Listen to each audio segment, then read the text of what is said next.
नमस्कार दोस्तों, स्वागत है आप सबका हमारी एजुकेशन क्लास में जिसका नाम है नालंदा जीएस एकेडमी और मैं हूं आपके साथ दीपक चौहान। आज हम बात करने वाले हैं पार्लियामेंट्री सिस्टम या संसदीय व्यवस्था की। संसदीय शासन प्रणाली। अब ये जो शासन प्रणाली होती है क्या संसदीय ही होती है या और भी कोई होती है? तो हम दो तरह की दो तरह की प्रणाली शासन प्रणाली हम देखते हैं दुनिया के अंदर। सबसे पहली होती है पार्लियामेंट्री सिस्टम जिसे आप संसदीय प्रणाली बोलते हो। दूसरा होता है प्रेसिडेंशियल सिस्टम प्रेसिडेंशियल सिस्टम। अब इनके एग्जाम्पल अगर हम देखते हैं तो प्रेसिडेंशियल जो सिस्टम होता है वो यूएसए में अपनाया जाता है, यूएसए या अमेरिका में अपनाया जाता है। और जो संसदीय प्रणाली है वो आप लोगों को इंडिया में मिलती है, ब्रिटेन में मिलती है। कई देशों में ये सिस्टम जो है प्रणाली है, शासन प्रणाली, वो आप लोगों को देखने को मिलती है। जो पार्लियामेंट्री सिस्टम प्रणाली है उसे ज़्यादा लोकतांत्रिक माना गया है और जो ये आप लोगों की प्रेसिडेंशियल सिस्टम है ये उतनी लोकतांत्रिक नहीं मानी जाती है लेकिन उतनी नहीं मानी जाती है। संसदीय शासन प्रणाली की जब हम बात करते हैं तो संसदीय शासन प्रणाली वह शासन व्यवस्था है जिसमें कार्यपालिका जितने भी मंत्री होते हैं उनके अपने मंत्रालय होते हैं, देश के अंदर जो व्यवस्था बनाते हैं, जो भी कानून को इम्प्लीमेंट करते हैं, वो सभी के सभी जो होते हैं वो विधायिका के प्रति उत्तरदायी होते हैं। अब इसका मतलब क्या हुआ? मतलब ये हुआ कि जो विधायिका होती है उसमें जो एमपी एमएलए होते हैं वो कहाँ से चुनकर आते हैं? वो जनता के द्वारा चुनकर आते हैं, यानी कि जो शक्ति होती है वो जनता में होती है। और कहीं ना कहीं ये जो कार्यपालिका होती है, मंत्री होते हैं, आईएएस होते हैं, आईपीएस होते हैं, ये सभी के सभी जो होते हैं वो मंत्री के थ्रू विधायिका के प्रति उत्तरदायी होते हैं। यानी कि घुमा फिरा के ये बात बोले कि पूरा का पूरा जो सिस्टम होता है इसमें वो जनता के प्रति उत्तरदायी होता है, क्योंकि जनता ही प्रतिनिधियों को चुनकर संसद के अंदर भेजती है, विधानसभा के अंदर भेजती है। सबसे पहली चीज तो ये हुई। और सरकार का वास्तविक संचालन प्रधानमंत्री, मुख्यमंत्री या मंत्रिपरिषद द्वारा होता है। जिस तरीके से प्रेसिडेंशियल सिस्टम में पूरी की पूरी जो शक्ति होती है वो राष्ट्रपति के पास में होती है, उसी तरीके से संसदीय व्यवस्था में पूरी की पूरी जो शक्ति होती है वो प्रधानमंत्री या मुख्यमंत्री या मंत्रिपरिषद के पास में होती है। यहाँ पर राष्ट्रपति नाम मात्र का अध्यक्ष होता है या देश का प्रमुख होता है। जब हम इसके संवैधानिक आधार की बात करते हैं कि संविधान में इसके बारे में क्या चर्चा की गई है, क्या प्रोविज़न किए गए हैं, तो सबसे पहले हम बात करते हैं केंद्र की। तो केंद्र में जब हम बात करते हैं संसदीय प्रणाली की तो आर्टिकल 74 और आर्टिकल 75 में ये प्रोविज़न किया गया है कि एक भारत के अंदर एक संसदीय शासन प्रणाली होगी। राज्य में बात करते हैं तो अनुच्छेद 163 और अनुच्छेद 164 के बारे में मंत्रिपरिषद की का जो जिक्र है वो किया गया है। भारत में संसदीय प्रणाली किस देश के मॉडल पर आधारित है? हमने जो ये संसदीय प्रणाली है, ये पार्लियामेंट्री सिस्टम है, ये हमने लिया है यूनाइटेड किंगडम से, यानी कि ब्रिटेन से। क्यों लिया है? क्योंकि आप जानते हो कि अंग्रेजों ने भारत के ऊपर लगभग 200 वर्षों तक राज किया है।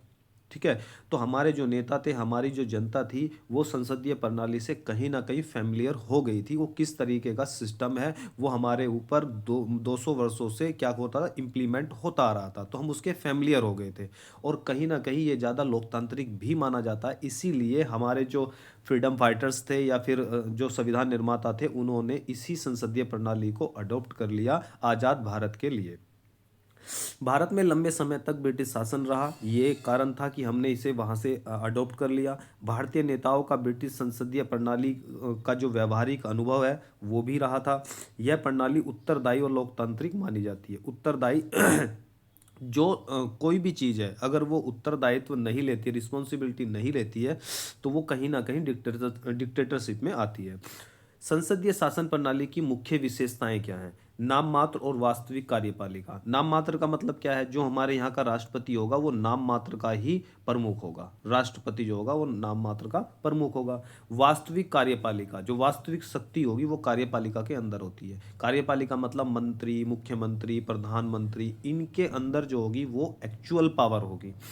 राष्ट्रपति, राज्यपाल नाम मात्र का प्रमुख है। प्रधानमंत्री, मुख्यमंत्री, मंत्रिपरिषद वास्तविक पालिका जो होती है ये वास्तविक शक्ति इनके पास में होती है। आप जानते हो कि मंत्रिपरिषद की सलाह पर ही राष्ट्रपति या फिर जो राज्यपाल होता है वो डिसीजन लेता है। ठीक है, और ये उसके लिए बाध्य भी होती है। सबसे इंपॉर्टेंट चीज़, कार्यपालिका की विधायिका के प्रति उत्तरदायित्व, जो कार्यपालिका होती है वो विधायिका के प्रति उत्तरदायित्व होती है। जैसे आप लोगों ने देखा होगा कि संसद के अंदर जैसे ही लोकसभा का सेशन स्टार्ट होता है तो वहाँ पर सरकार को घेरने की कोशिश विपक्ष के द्वारा की जाती है। कैसे? वो पूछते हैं कि भाई एप्स्टीन फाइल के अंदर मोदी जी का नाम आ रहा है, मोदी जी जवाब दें।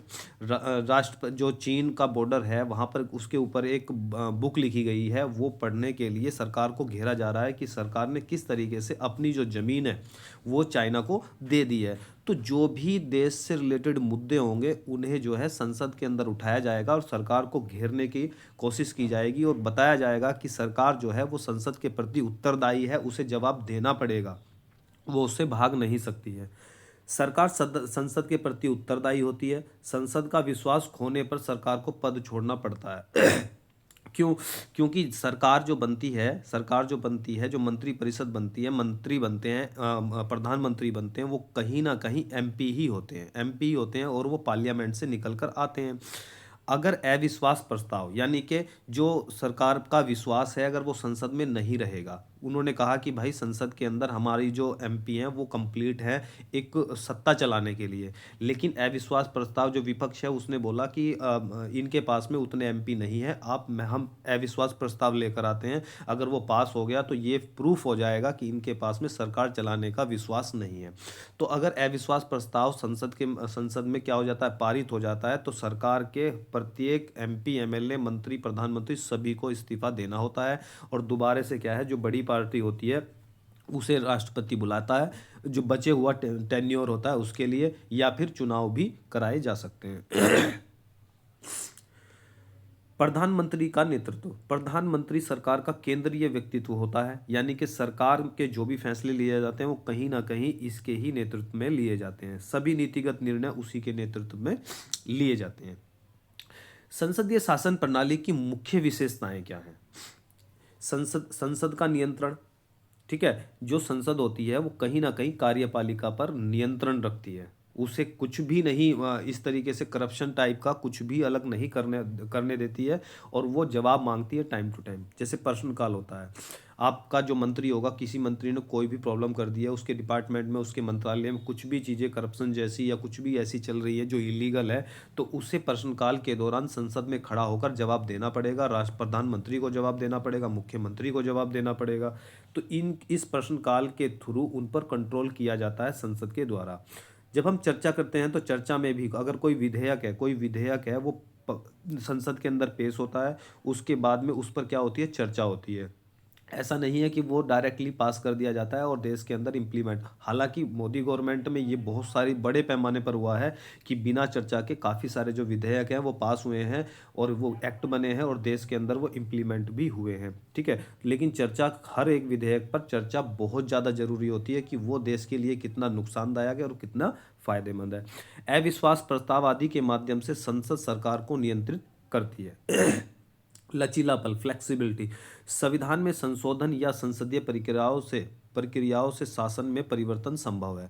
अगर किसी भी प्रकार का जो शासन में परिवर्तन आप करना चाहते हो तो संविधान संशोधन यानी कि आर्टिकल 368 के तहत संविधान में संशोधन भी संभव है और इस प्रक्रिया जो पार्लियामेंट्री सिस्टम है इसमें कुछ भी चेंज किया जा सकता है, बट डिपेंड करता है कि वो बेसिक स्ट्रक्चर का हनन ना करता हो। भारत में वास्तविक कार्यकारी शक्ति किसके पास होती है? भारत में वास्तविक कार्यकारी शक्ति जो होती है वो प्रधानमंत्री के पास में होती है, ये आप लोगों को याद रखना है। स्पष्टीकरण की जब हम बात करते हैं तो राष्ट्रपति संवैधानिक प्रमुख तो होता है, लेकिन जो फुल पावर होती है वो प्रधानमंत्री के हाथ में होती है। शासन के दैनिक और नीतिगत निर्णय प्रधानमंत्री के नेतृत्व में लिए जाते हैं। प्रधानमंत्री संसद के प्रति उत्तरदायित्व होता है। अभी तक हम मंत्री परिषद की बात कर रहे थे, लेकिन ये भी ध्यान रखना है कि प्रधानमंत्री भी संसद के प्रति उत्तरदायी होता है। सामूहिक उत्तरदायित्व की जब हम बात करते हैं तो जो मंत्रिपरिषद होती है वो सामूहिक तौर से लोकसभा या विधानसभा के प्रति उत्तरदायी होती है। किसी एक मंत्री की नीति या निर्णय की जिम्मेदारी पूरी मंत्रिपरिषद की होती है। अगर एक मंत्री कोई भी निर्णय लेता है तो उसकी जो जिम्मेदारी होती है वो कंप्लीट मंत्रिपरिषद की होती है, क्योंकि वो मंत्रिपरिषद की बैठक में ही निर्णय लिया गया है। अविश्वास प्रस्ताव पारित होने पर पूरी सरकार को इस्तीफा देना पड़ता है। व्यक्तिगत उत्तरदायित्व की जब हम बात करते हैं तो प्रत्येक मंत्री अपने विभाग और कार्यों के लिए व्यक्तिगत रूप से उत्तरदायी होता है। मतलब क्या है, अगर उसने अपने डिपार्टमेंट में कोई भी फैसले पर फाइनल हस्ताक्षर कर दिए हैं तो वो ही जिम्मेदार है। ऐसा नहीं है कि वो नीचे वाले व्यक्ति को बोल देगा कि नहीं तुमने ये बनाई थी इसलिए तुम जिम्मेवार हो, ऐसा नहीं होता है।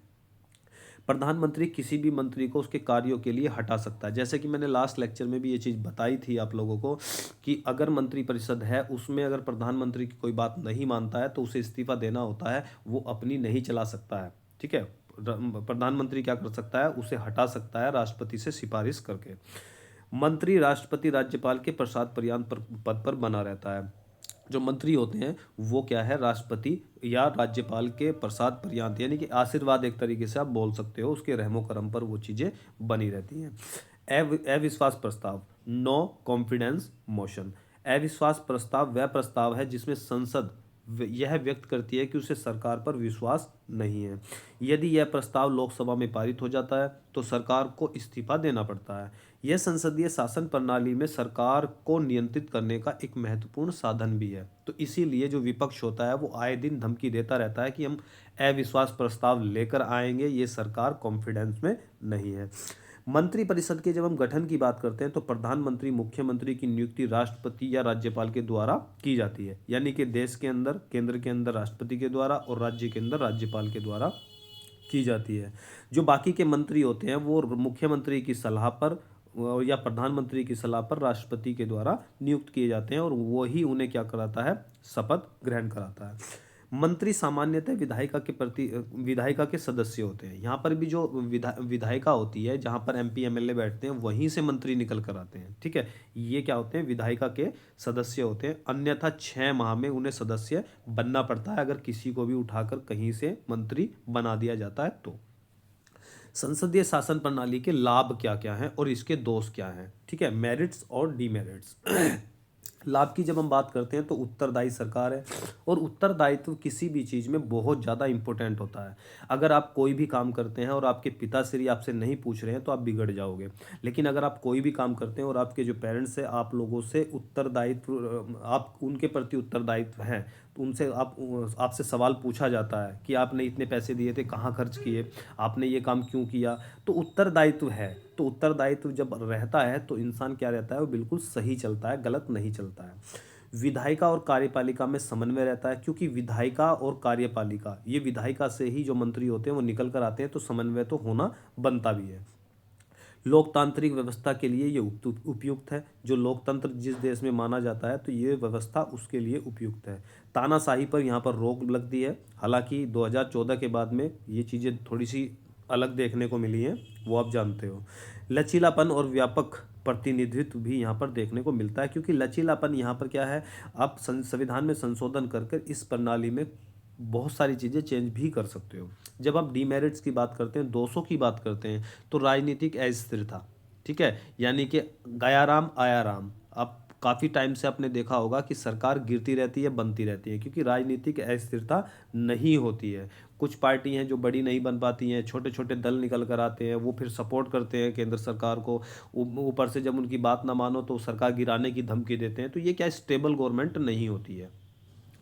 निर्णय प्रक्रिया में विलंब होता है। ठीक है, निर्णय जल्दी से नहीं लिए जाते हैं। जहाँ पर एक सेंट्रलाइज सिस्टम होता है, तानाशाही होती है, तो वहाँ पर निर्णय बहुत जल्दी आते हैं और गलत भी आ सकते हैं। जरूरी नहीं वहाँ पर सही भी आते हैं, गलत भी आते हैं, लेकिन वो जो है निर्णय वहाँ पर बहुत जल्दी स्पीड से आते हैं।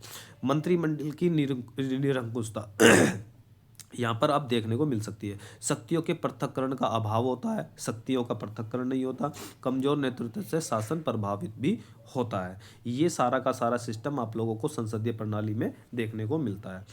संसदीय शासन प्रणाली में कैबिनेट की भूमिका की जब हम बात करते हैं तो कैबिनेट सरकार की मुख्य कार्यकारिणी संस्था होती है। देश के अंदर जो भी व्यवस्था बनाई जाती है, जो भी नीतियाँ बनाई जाती है, जो भी प्रशासन चलाया जाता है, वो कहीं ना कहीं कैबिनेट के थ्रू ही किया जाता है।